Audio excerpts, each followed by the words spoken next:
Muy buenos días. El día de hoy les voy a exponer sobre el síndrome de Down, o también conocido como trisomía 21. Mi nombre es Camilo Agredo Escobar y comencemos.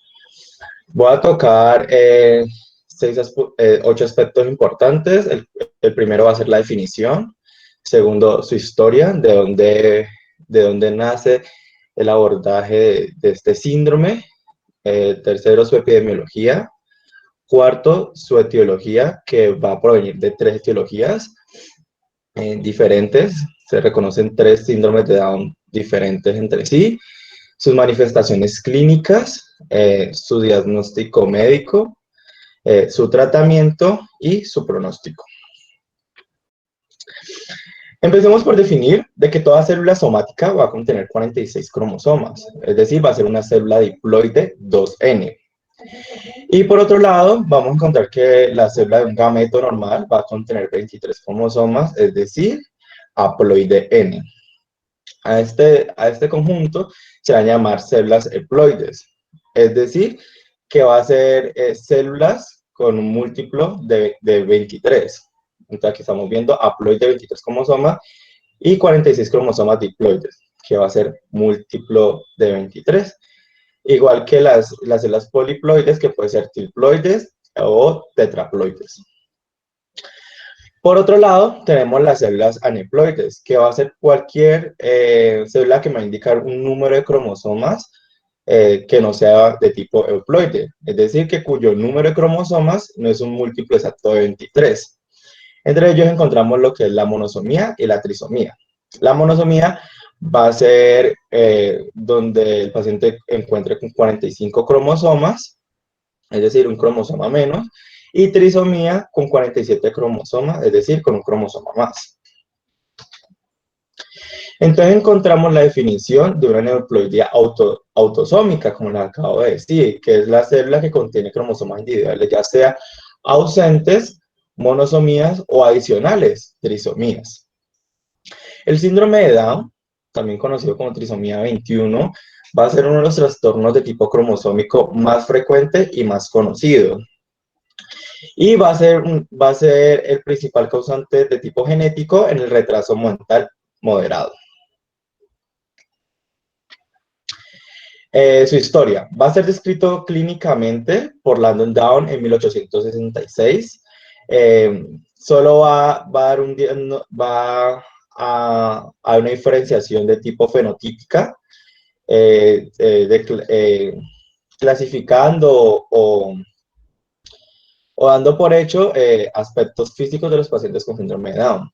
Y no hasta 1959 con Guillermo Lejeune, que va a registrar la presencia de un cromosoma 21 en individuos afectados. Es decir, va a detectar 47 cromosomas y un cromosoma más en el cromosoma 21. Y esto va a abrir a una nueva era a lo que corresponde a la genética médica. La epidemiología va a tener una incidencia poblacional de 1 sobre 800. Esto muchos libros y artículos lo decían. Varía también, algunos más, algunos menos. Dice que 1 en 600 casos y en otros 1 hasta 1000 casos en incidencia poblacional. La proporción de mujeres mayores de 35 años va a ser correspondiente a 1 sobre 25. Es decir, que una mujer que tenga mayor de 35 años, por cada mujer puede tener el riesgo de que su hijo contraiga el síndrome de Down, en un conjunto de 25 mujeres. Vamos a empezar con la etiología. Como les había dicho, el síndrome de Down va a padecer de 3 etiologías totalmente diferentes. La primera es la no disyunción meiótica, y esta es la más común, con un 94% en todos los pacientes. Se va a caracterizar porque va a haber un fallo en la separación de un par de cromosomas durante las 2 fases meióticas.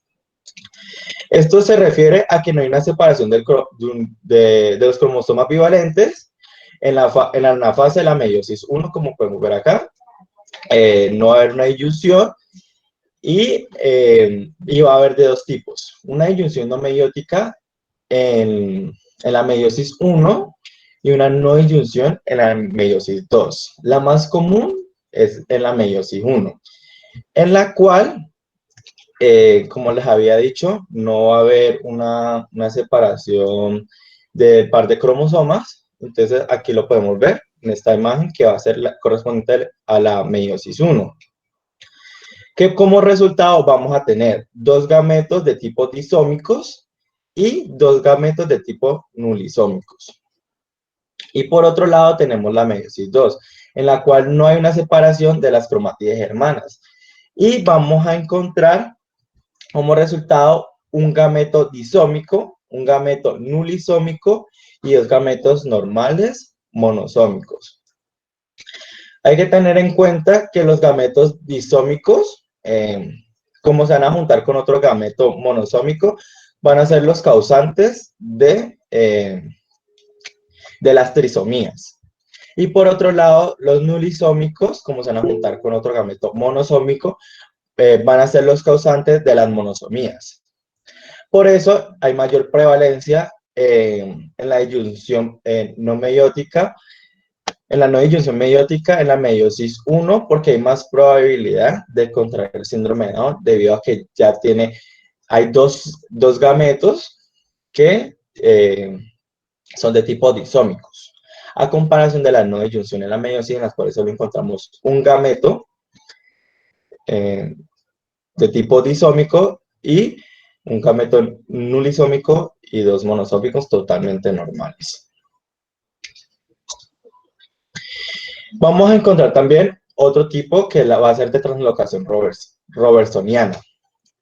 Aquí hay una excepción, aquí no vamos a encontrar 47 cromosomas, como normalmente se conoce. Va a tener 46 cromosomas normal, en los cuales uno va a tener una translocación en el brazo 21Q y con otro brazo largo en uno de los otros cromosomas acrocéntricos, como puede ser, que es común conocido, el cromosoma 14. Es decir, dos cromosomas acrocéntricos que se van a fusionar cerca de sus regiones centroméricas y pierden sus brazos cortos. De aquí lo podemos ver, cómo debería ser normalmente el cromosoma 21 y 14 totalmente equilibrado y normal, y cuando es de origen desequilibrado por una translocación de tipo robertsoniano.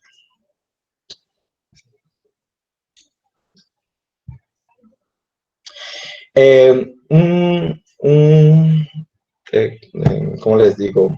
Una característica de esta translocación es que no va a tener relación con la edad materna, como sí puede pasar con la no disyunción meiótica. Y esta va a tener una recurrencia totalmente relativa en familias en las cuales uno de los progenitores o los dos es portador de esta translocación. Por lo tanto, en este tipo de translocaciones robertsonianas se tiene que hacer un cariotipo a los progenitores a ver si padecen de esta translocación y no puedan generar luego este síndrome. Es decir, uno de los portadores contiene la translocación robertsoniana entre los cromosomas 14 y 21. Por lo tanto, solo contienen 45 cromosomas. Un cromosoma 14 y un cromosoma 21 que se ha perdido o se ha sustituido por el cromosoma que ha sido traslocado.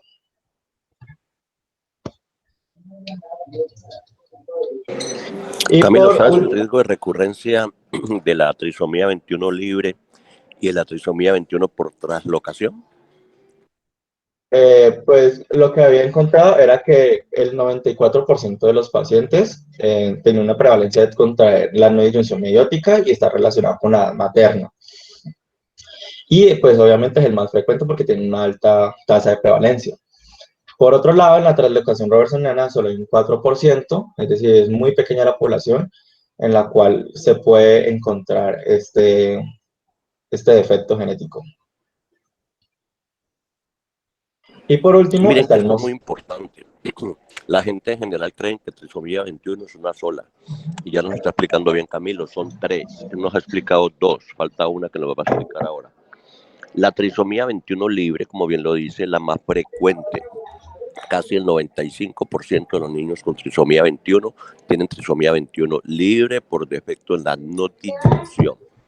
El riesgo de recurrencia para la población general está entre el 3 y al 5%. Es decir, una persona que ya tiene un niño con síndrome de Down, si tiene otro hijo, se le incrementa un poquito la posibilidad de que vuelva a tener síndrome de Down, pero no es una condición heredable. Trisomía 21 libre. En la trisomía 21 por traslocación, si es la que está mostrando Camilo, 21 con 14, el riesgo de recurrencia es del 50%. Óiganlo bien, 50%, ya que los padres, uno de los padres es el portador y él tiene la posibilidad, bien sea de mandar al gameto el cromosoma 21 que está traslocado o el cromosoma 21 que está normal, o sea que ahí va 50%. Si lo que tenemos es una traslocación 21-21, o sea, el 21 se ha pegado al otro 21, el riesgo de recurrencia es del 100%. O sea que todos los hijos de esa pareja van a nacer siempre con trisomía 21. Entonces, fíjense lo importante de poder hacer un diagnóstico y de poder caracterizar cuál tipo de trisomía es la que tiene el niño, que tiene el paciente, para poder dar una buena consejería en cuanto al riesgo de recurrencia. Allá el auditor le va a decir a usted, para diagnosticar un síndrome de Down, no que le mire la cara. Entonces usted tiene que decirle al auditor, mi señor, entonces usted dígame que es trisomía 21 libre o trisomía 21 por traslocación o trisomía 21 por mosaico, que es la que nos va a explicar enseguida Camilo. Y encontramos el mosaicismo o el síndrome de Down por mosaico. Y es que en algunos individuos podemos encontrar una anomalía cromosómica y esta suele estar presente en todas sus células, que es lo normal. Sin embargo, a veces en este mismo individuo puede haber una falla y se pueden encontrar dos o más complementos cromosómicos totalmente diferentes. Es decir, a esto se le denomina un paciente mosaico, que va a tener una mezcla entre células normales y células trisómicas. Una causa de esto va a ser que no va a haber una disyunción en una división mitótica de tipo posigótica temprana. Entonces, el paciente en sus primeras semanas va a tener una división normal, como podemos ver aquí, una división normal con sus 46 cromosomas, pero también puede tener una falla genética en ellos y puede producir en uno 45 cromosomas y en el otro 47 cromosomas. A partir de esta célula con 47 cromosomas se va a seguir dividiendo y formando 47 cromosomas. Es decir, va a tener un conjunto de 46 cromosomas normal y otro conjunto de 47 cromosomas anormal. Entonces se caracteriza, se denomina mosaicismo 46/47, es decir, padece 46 cromosomas como 47 cromosomas más 21, que es el cromosoma que se le va a añadir al cromosoma 21.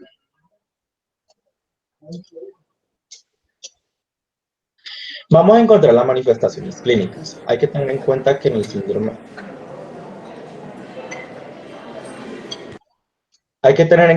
el síndrome de Down, las manifestaciones clínicas son muchas y son muy amplias. El defecto genético en este cromosoma lleva a diferentes complicaciones de tipo clínicas en el paciente. La principal causa, como les había dicho, es el retraso mental. Y en ello no hay duda que todos los pacientes que pasan síndrome de Down van a tener fallas en su neurodesarrollo y en la formación del mismo. También tenemos como característica física brachiocefalia, que va a ser una deformación de tipo craneal, en la cual se va a provocar un aplaneamiento en la zona occipital del cráneo. Vamos a encontrar los puntos de Brushfield, que va a ser un signo clínico del síndrome de Down, que van a ser unas pequeñas manchas, como podemos ver aquí en el ojo, de tipo blanquecina o grisáceas, y va a ser por un acúmulo de un exceso de tejido conjuntivo en el ojo. Entonces aquí lo podemos ver. Vamos a encontrar fisuras palpebrales inclinadas hacia arriba, una lengua protruyente, es decir, una lengua que se va a desplazar hacia adelante. Vamos a encontrar macroglosia, que va a ser una lengua de tipo grande, pabellones auriculares pequeños y displásicos, y un surco de flexión palmar único, como lo podemos ver acá. Entonces no tiene los otros surcos palmares, como el transversal, no se nota muy bien, solo es a notar este que es de tipo horizontal. Y vamos a encontrar en estos pacientes también clinodactilia del dedo meñique. La clinodactilia es una malformación del dedo de quinto meñique que lo hace ver como tipo gancho. Estos pacientes también van a ser muy prominentes a tener cardiopatías tipo congénitas, como puede ser defectos del septo auriculoventricular y el septo interventricular, alteraciones del tracto gastrointestinal, como puede ser la atresia duodenal, en el cual el duodeno no se ha desarrollado adecuadamente, una fístula traqueoesofágica, que es una conexión que hay entre la tráquea y el esófago, que es totalmente normal. La enfermedad de Hirschsprung, que va a ser una obstrucción del intestino grueso, y este ocurre porque el intestino va a tener movimientos musculares deficientes. Y estenosis anal, que va a ser la pérdida de elasticidad anal. Esto va a ocasionar rigidez y estrechez en el ano, lo cual va a dificultar la dilatación para la defecación. También vamos a tener defectos congénitos genitourinarios, como es la clitorquidia, que va a ser un descenso incompleto de los testículos a través del canal inguinal hacia el escroto, o hipospadias, que va a ser una abertura de la uretra en la parte inferior del pene. Los pacientes con síndrome de Down también van a ser muy prominentes a tener leucemia. Entre ellas encontramos la leucemia aguda transitoria, también conocida como síndrome mieloproliferativo transitorio. Se va a caracterizar porque va a tener células hematopoyéticas anormales e inmaduras en la sangre y la médula ósea. Y va a estar presente en el 10% de los pacientes con síndrome de Down. También vamos a encontrar que esos pacientes van a padecer de hipotiroidismo, cataratas, estrabismo o nistagmo. Van a desarrollar otitis media crónica y alteraciones anatómicas del conducto auditivo. Aquí encontré una imagen en la cual también tenemos más alteraciones y está mejor explicado. Afecciones de tipo neurosensorial, como ya lo había dicho, va a tener problemas visuales, también van a padecer problemas de sueño en sus primeros años de vida, en su desarrollo. A partir de edades avanzadas pueden tener demencia y la enfermedad de Alzheimer, trastornos hematológicos y oncológicos, como les había dicho, leucemia, defectos congénitos, como en el septo auriculoventricular, septo ventricular, y también pueden desarrollar patologías en sus vasos sanguíneos. El diagnóstico. El diagnóstico Bueno, Camilo, Montico. Entonces, como bien lo explicó Camilo, trisomía 21 es un síndrome polimalformativo, es decir, que va a causar alteraciones congénitas en muchos sistemas. Ya lo vieron ahí en la descripción: sistema cardiovascular, sistema gastrointestinal, sistema renal, sistema reproductivo, hipotonía en sistema muscular, talla baja. Entonces es bastante complicado el síndrome de Down desde el punto de vista médico. Y obviamente lo más grave es la discapacidad intelectual. Tener en cuenta, es muy variable, no sabemos por qué.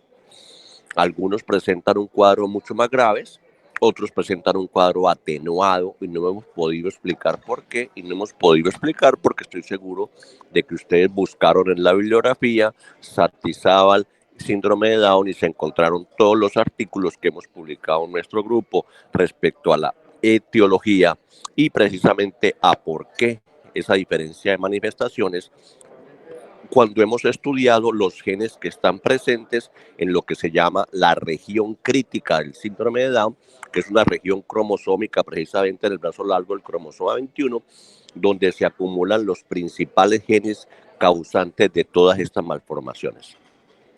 Tampoco se sabe explicar todavía a ciencia cierta por qué tener una dotación trisómica causa tanto daño. Lo que uno pretendería o creería es que no pasa nada, por el contrario, tiene doble información y pues la información se va a traducir bien y no habría ningún problema. Pero sabemos que no es así, que el tener 3 copias del mismo gen causa una disregulación de la expresión de la información genética y por eso tenemos entonces todas estas manifestaciones.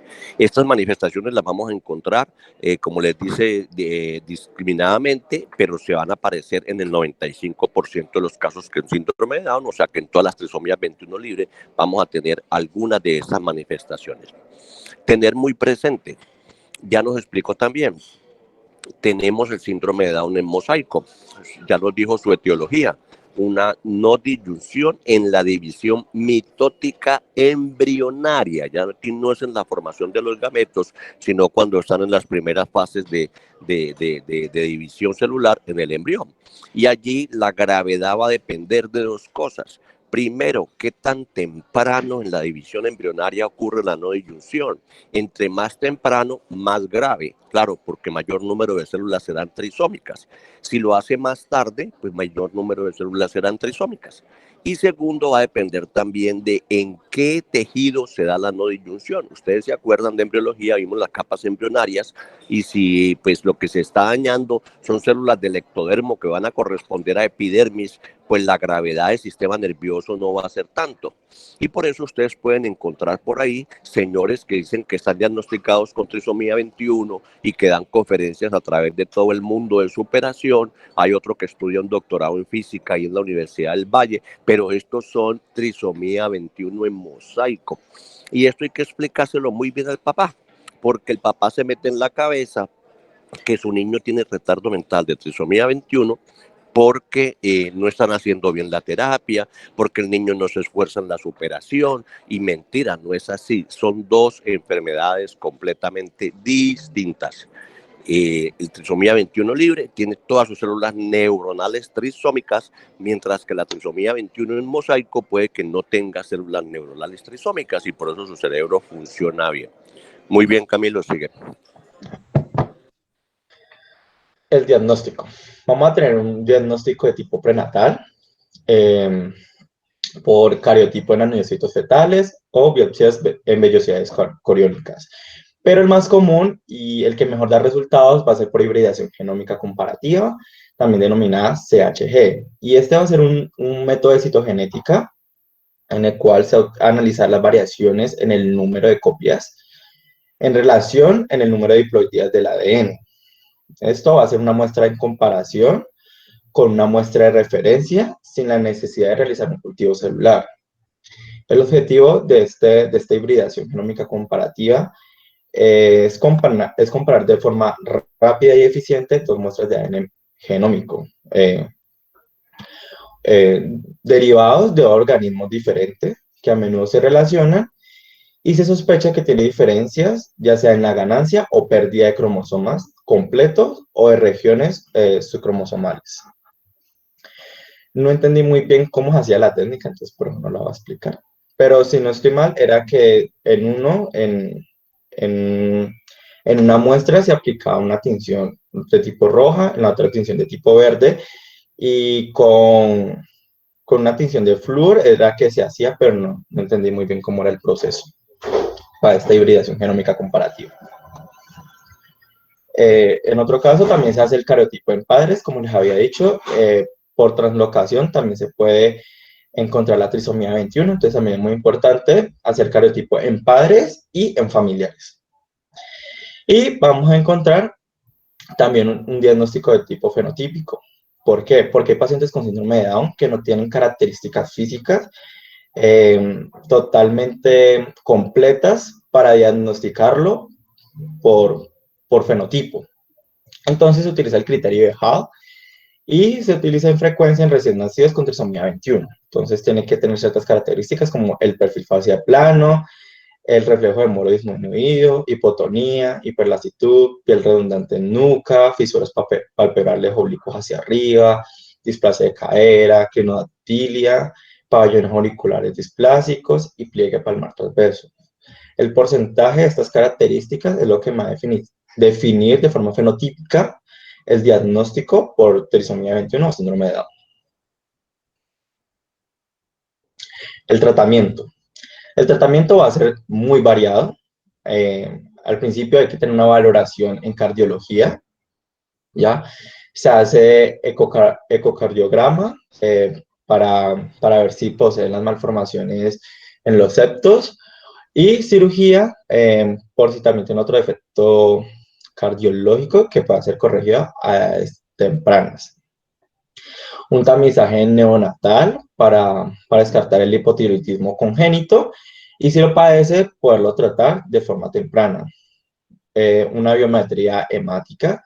Como les he dicho, estos pacientes tienen un 10% de contraer leucemia, entonces se tiene que hacer una detección de reacción leucemoide. Tratamientos de rehabilitación físicos y de lenguaje.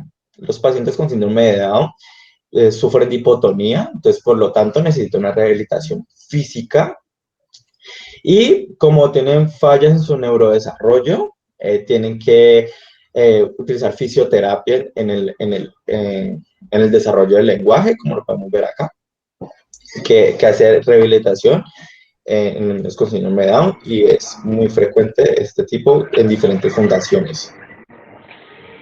Además de ello, valoraciones de tipo oftalmológicas y audiológicas. Bueno, Camilo, entonces muy bien, mira, obviamente lo primero es la sospecha clínica. Si yo no tengo una sospecha clínica, pues nunca voy a diagnosticar nada. En la primera momento, cuando los niños nacen en la etapa neonatal, de pronto puede ser un poquito difícil reconocer las características fenotípicas de los niños con síndrome de Down, porque pues muchos niños nacen con la cara botagada, tal, por los problemas del parto. Pero ya están las características que nos acabas de mencionar, Camilo, que hay que tener en cuenta. Y esta frase que es muy importante en genética. Si usted lo sospechó, tiene que descartarlo. No puede decir usted, ay, ¿será que el niño tiene síndrome de Down? Ah, no, pero ¿qué va? Eso que va a haber por aquí. No, pero ¿qué va a haber? No, si lo sospechó, entonces la prueba diagnóstica. La prueba diagnóstica es el cariotipo. Cariotipo, cariotipo, cariotipo.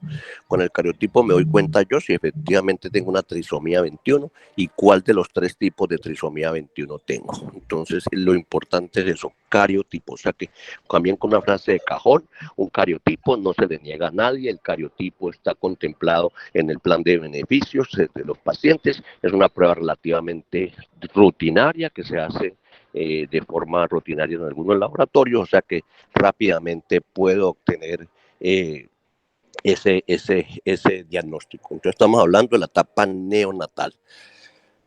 Segundo, como lo decían, lo puedo hacer el diagnóstico prenatalmente. Bueno, si voy a ver el fenotipo, pues en las ecografías el médico puede encontrar marcadores ecográficos de anomalía. Se va a medir el diámetro de la nuca, se llama la sononucencia nucal. Si está por encima de 6 milímetros, ya es sospechosa de una cromosomopatía. La presencia o no del hueso nasal y la longitud del fémur. Entonces son marcadores ecográficos de anomalía que permiten sospechar. No hago diagnóstico. Para hacer diagnóstico, ¿qué me toca hacer? Pues mirar células embrionarias o fetales, de dónde las saco para poder hacer el cariotipo. Antiguamente, oigan, antiguamente se metía una aguja a la cavidad uterina, se extraía líquido amniótico o vellosidad corial, se sacaban esas células, se cultivaban y entonces se hacía el cariotipo. Hoy en día no necesitamos hacer esa prueba invasiva, por eso en los países, otros países desarrollados, otros países donde sí les importa la salud de los pacientes, la amniocentesis casi que ya no se utiliza. Hoy en día vamos a extraer DNA fetal de la sangre materna. DNA fetal de la sangre materna. Entonces podemos estudiar ese DNA fetal y decir precisamente si tiene una trisomía, cualquiera de las que vamos a estudiar. Entonces hoy en día usted no va a mandar a las señoras a que le hagan amniocentesis. Cualquier señora que quiera saber si su niño tiene una cardiopatía, lo que se llama, hacemos lo que se llama tamizaje prenatal no invasivo, que vuelvo y le repito, la muestra se le va a tomar esa a la mamá, con una muestra de sangre común y corriente, y por técnicas muy específicas pues se va a obtener el DNA fetal y se va a poder estudiar. Y obviamente la que ya también comentó Camilo, si tenemos alguna duda, alguna otra sospecha, problemas con el cariotipo, pues podremos hacer una hibridación genómica comparada que también nos va a dar algún resultado. Pero el diagnóstico es muy sencillo y ténganlo bien en cuenta, el diagnóstico es cariotipo. Ya dependiendo de la célula que yo pueda tomar, porque el cariotipo lo puedo hacer en cualquier célula nucleada. Entonces, no hay ningún problema. Continúa, Camilo. Gracias, doctor. Y valoraciones de tipo oftalmológicas y audiológicas, porque les había dicho que ellos pueden tener malformaciones, defectos a nivel visual, como son las cataratas, el estrabismo, y audiológicas porque tienen malformaciones en el conducto auditivo. El pronóstico. Su supervivencia prenatal puede ser muy baja, varía entre la onceava y la decimosexta semana de gestación, en los cuales se puede surgir abortos espontáneos y una supervivencia postnatal en la cual un cuarto de los pacientes que nacen con este síndrome mueren al año por cardiopatía congénita. En la actualidad, el pronóstico de vida de los pacientes con síndrome de Down varía entre los 50 y 60 años de edad, o sea que es un tiempo relativamente alto. Y en edades avanzadas, como les había dicho, pueden padecer de demencia o la enfermedad de Alzheimer. Muchas gracias.